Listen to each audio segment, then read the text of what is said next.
Hello, and yes, that's right, it's another SSD test here for the PS5. And in today's SSD test, once again, just like the others, this was recorded way back in early to mid-September, and therefore it was recorded in the beta phase of the software for PS5.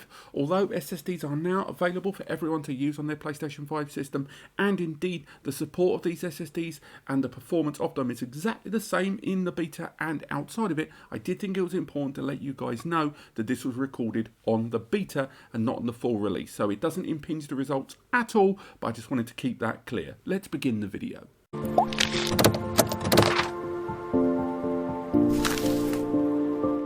Hello and welcome back to our continued testing of PS5 expansion SSDs, and today it is my third test of the Sabrent Rocket 4 Plus. It's one of the earliest drives we tested and it has been consistently one of the best. It's up there in, I would say, if not in the top 3, then certainly the top 4, depending on what you're looking for in a drive. And if we look at it here, we have moved over today's games. This is the next barrage of tests where we're looking at Borderlands 3, Star Wars Jedi Fallen Order, In the Rays of the Light, Subnautica, and Oddworld Soulstorm. Now, this is part 3 in this series. There's going to be one more part on this SSD coming soon where we're going to look at some Rocket League, Spider-Man and more. But in this video we're focusing on these games, and the reason for these games will be explained as the video continues. But I just wanted to add a quick disclaimer at the top that it's very important that some of you do watch the previous videos. I know some of these can be repetitious. I appreciate that as subjects go, this can be quite dull to watch the same games being loaded over and over again. But in the case of the testing of the Sabrent Rocket 4 Plus, when we've performed all these tests, we have seen the PlayStation's own benchmark of this drive being tested in those other videos, and we've migrated data back and forth. And I think this video, I'm cutting down a lot of time by just having the games already moved over to the SSD, but at the same time there's lots of stuff that I think it's worth checking out in those other videos, so you know this SSD is probably one of the best ones out there. Don't just follow this video, I recommend the others, with a lot of the games that were covered in those being in a lot of detail. But for now, let's load into our first game. This is Borderlands 3. We're not going to go for the PS4 version, we're going to be going for the PS5 version here.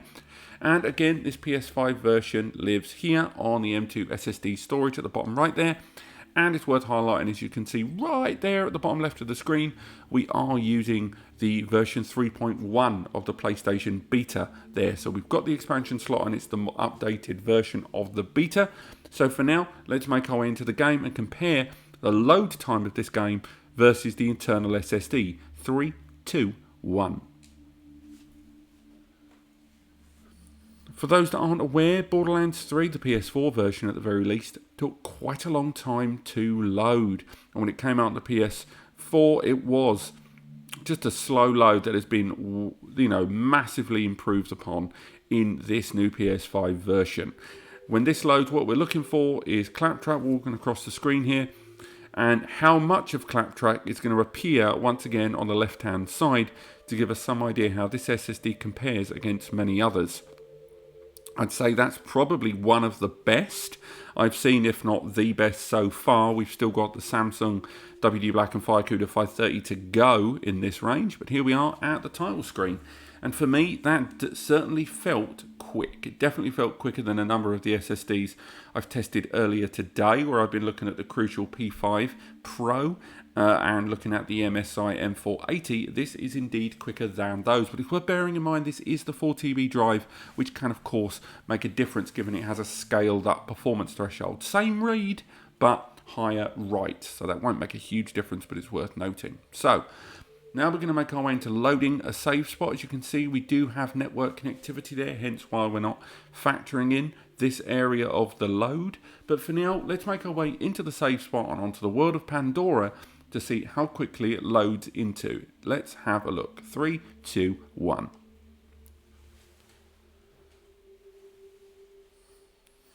And we're loading into the save spot. Shouldn't take too long at all as we move into it. And here we are in the world of the game. Let's make our way into a vehicle.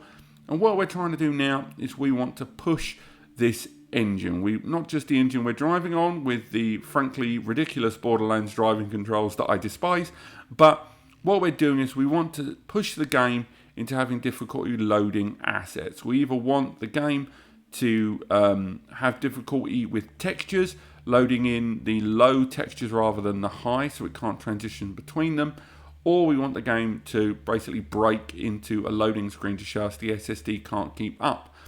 Both of these things we're not seeing right now, so fair play to this drive. It's running the game beautifully well. The frame rate is just as good as I'd like, even when my character dies on their arse like that. But for now, let's say this game for me is pretty much completed. And now we can move on to our next test, which is Star Wars Jedi Fallen Order. Let's come out of the game. Unlike our previous testing, we're not utilising any disk-based authentication games, so we can go into them quite quickly. We're not going to be bench testing Jedi Fallen Order loading directly from the title. We're going to be loading it from the title screen. We're not going to be sort of counting in from that because these publisher logos take a ridiculous amount of time. Also, there's background connection with the EA servers, and ultimately I've bench tested loading this game several times and there's just no rhyme or reason to it. So we're not going to include the opening of these titles here in terms of our bench testing. Now, when we make our way into this, we're going to be loading into the game, and then later on we are going to be loading into a tutorial type test mission, kind of a challenge mode where we've got to take on waves of enemies. We're not going to go on that for too long. Mainly, we're just seeing how long it's going to take the game to load a number of these features. It is taking a long time to load. We've said it before, you see what I mean? Even on this PS5 version, crazy slow loading. But for now, let's load our save and make our way into the game. 3, 2, 1.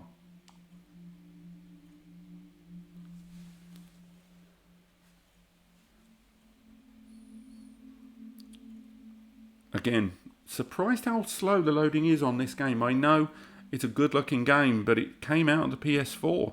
Very surprised, even with the PS4 Pro revision. But here we are in the game. We'll make our way into the lift to take us upstairs where there will be some enemies waiting for us. And what we're testing here is just that the lighting's absolutely fine. Everything works the way we want it to. But on top of that, we want to make sure that the game doesn't have any kind of delay there. We saw some T-poses there. Did you see those T-poses with those enemies?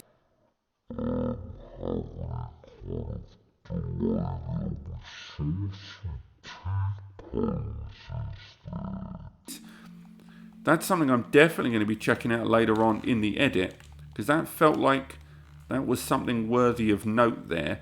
Those enemies were T-posing, which never is a good sign to my mind. That just suggests that what we're seeing there is difficulty by the game's engine. Something we're going to maybe test for later on as we make our way back to that bonfire, or I say bonfire, it's in Dark Souls, to the meditation area, whereupon we will load up the challenge, and from there hopefully see if this game can give us a little bit more to go on with. Because again, that little T-posting, I'm going to have a little look at that later on. And again, this will be recompared, these SSDs, a number of these, and another big showdown coming soon. And I am going to make note of that. But we're loading into the challenge mode now. And again, we're about to start the comparison against the internal SSD. We're going for the Kashyyyk mission. So again, we'll see how they all fare side by side and which one's the quickest. But for now, let's go in 3, 2, 1.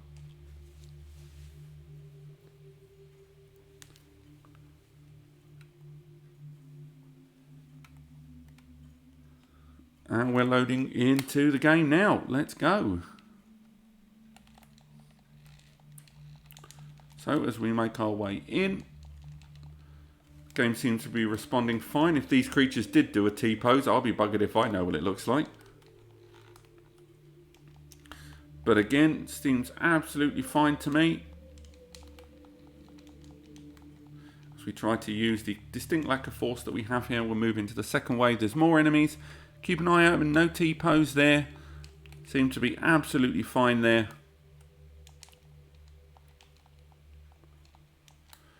And enemies are basically doing their thing.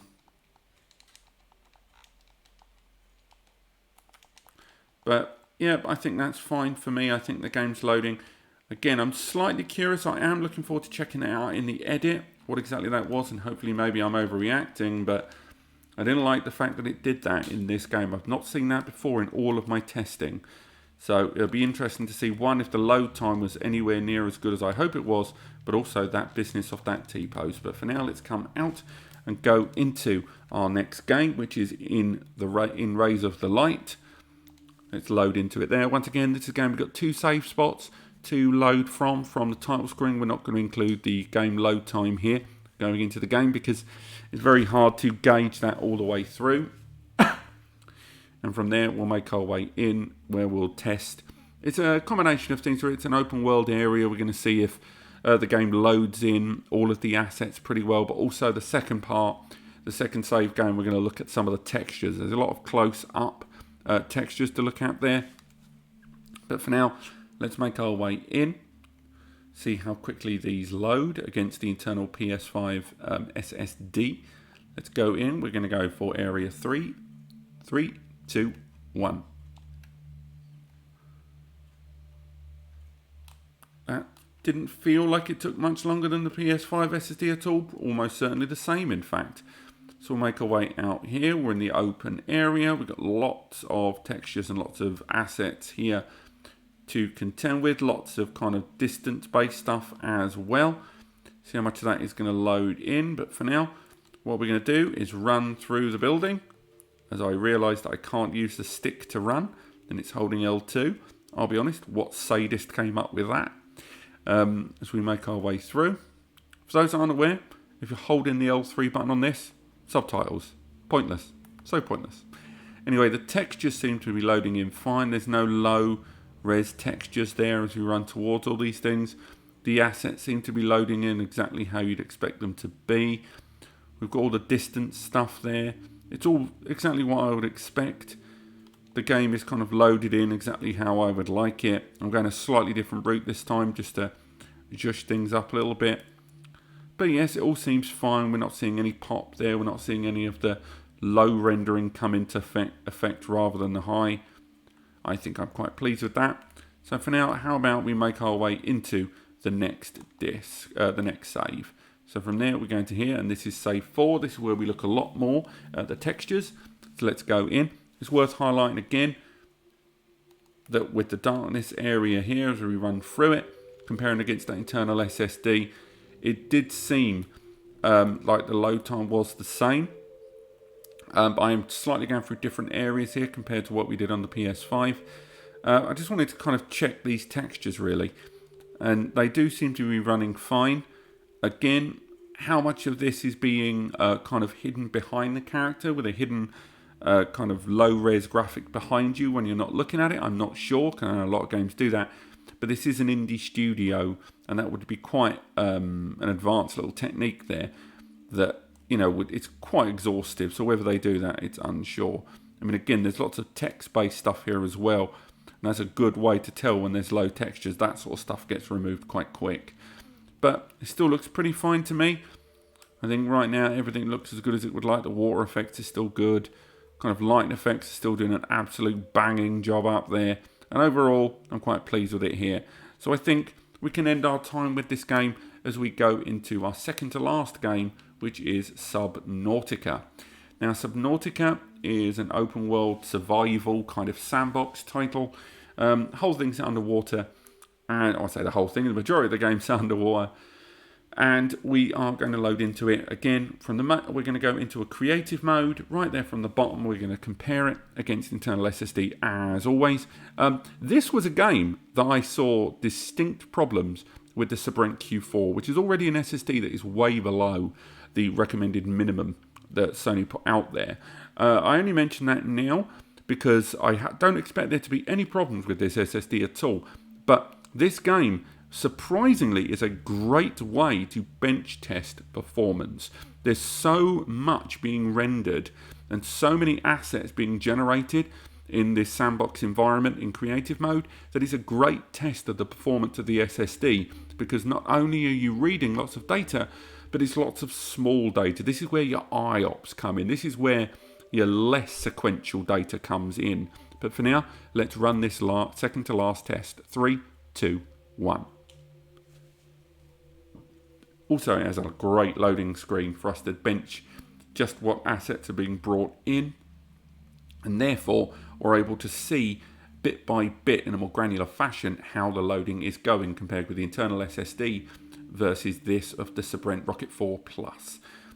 It feels like it's taken a pinch longer, if I'm honest, than what we've seen previously, but you guys will know more about that in the edit than me. But let's make our way into the water area here underneath the vessel and just have a big old swim and see if we can force the game into generating some of those low res textures rather than all of the real high depth ones. So let's go here.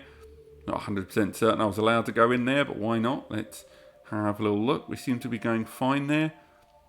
Again, the game's still running lovely and fast. So again, let's go up to the surface real quick. And then from there, we'll hopefully be able to, break through, see some of the water and sky effects there. Still running lovely and fast. Let's make our way back down. And from there, we'll carry on making our way into this area. We're just going to throw as many curveballs as we can try to create in this open world capacity, and forcing the game to kind of pull in all the assets as and when we need it. There's a lot of load in this game because of just how much there has to be in this world, even when you're not using it. But, it seems to be running fine. I'm not seeing any texture pop there. I'm not seeing any problematic stuff as I go. I'm seeing it running fine. That thing looks murderous. But, yeah, I'm not seeing any problems there. I'm quite pleased with what I'm seeing. It's running just as well as if it was running on the internal SSD, which I'm quite pleased with. So let's move into the last game. And that last game is, of course, Oddworld Soulstorm. We've used it before. It is a 2.5D game. We do bench test this game from the title screen. We're loading a save very early doors in the game. So let's go into it here. Nice and straightforward. You can move Abe's eyes around a little bit there. But for now, let's make our way into it in 3, 2, 1.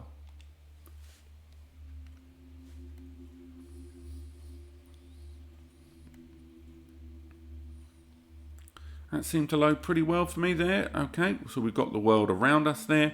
All looking absolutely fine and dandy. We've got all of the kind of action set pieces there taking place in the background. Not seeing any slowdown in frame rate or anything like that. Still seems to be going just as well as we would like. And again, we will reload and die at one point just to see how it compares with like dying in each time just going through the game. So again, let's move out. And we're making our way in. We're fine. There we go. We're heading in. Poor old Abe getting burnt there. But again, I'm seeing no problem. No drop in frame rate. No low textures being drawn. No issues. Yep, I'm quite pleased with everything we're seeing here on screen. I might not even need to do the death, to be perfectly honest. We seem to be loading in quite well with everything we're doing. Yeah, I think I'm quite pleased with that. The game's not giving me any difficulties there, even when it's not destroying any assets there in the background as we move forward. But yeah, okay, let's head back into the main XMB menu and kind of conclude what we've seen today and what we think of everything we've seen. So let's move all these games back onto the internal SSD. There we go, we're moving 250 gigabytes of data back. And I think we can honestly say that this SSD is just as good as it's been in the other tests. It's a great affordable choice for your PS5, and it still continues to give very consistent read. Now, I am going to examine in the editing process what went on with that Star Wars load there. That TPO stuff I'm not wholly fond of.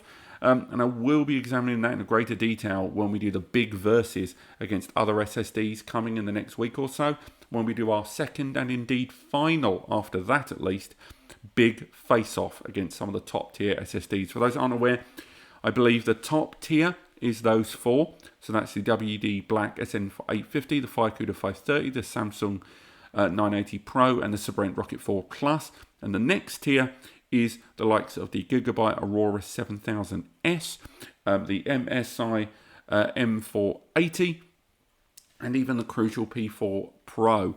SSDs like that we've talked about previously, these all live in that tier slightly below. They are good SSDs, but they're ones that have either got slightly less in terms of durability, or they've got slightly less in terms of consistent write activity, or just generally their IOPS factors aren't as good as we would like. And these are things that may be good later in the future of the PS5 game development. But this has been my third test of the Sabrent Rocket 4 Plus. Do remember to check out those other videos, and my big face-off's coming soon.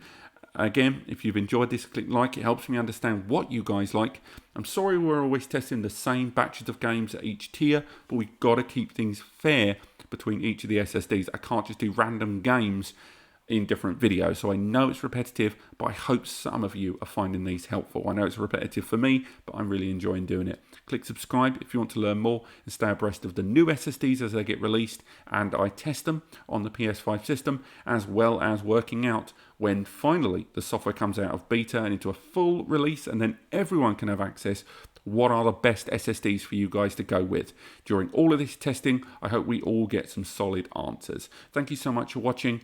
Take advantage of the links in the description to all of the products and heatsinks mentioned in this and my other videos, as well as links to other guides and a free advice section over at NAS Compares for your data storage solution. It's me and Eddie, just two of us, but we answer every email and we do it for free. Thank you so much for watching. I'll see you next time.